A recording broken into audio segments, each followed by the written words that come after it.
दूसरे में राह लाते हो खाता है रानी। भाग जाए हमका कहीं जोगी बन के हराम, भाग जाए हमका कहीं जोगी बन के।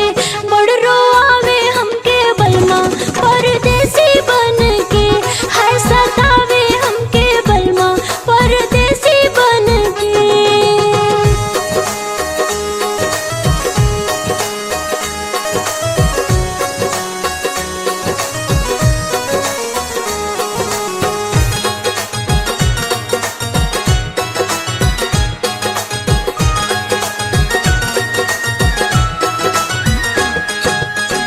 एक तम बहरी के हिसाब नहीं रखेलान, दूसरे तो 2 साल पे चिट्ठी एगो लिखेलान।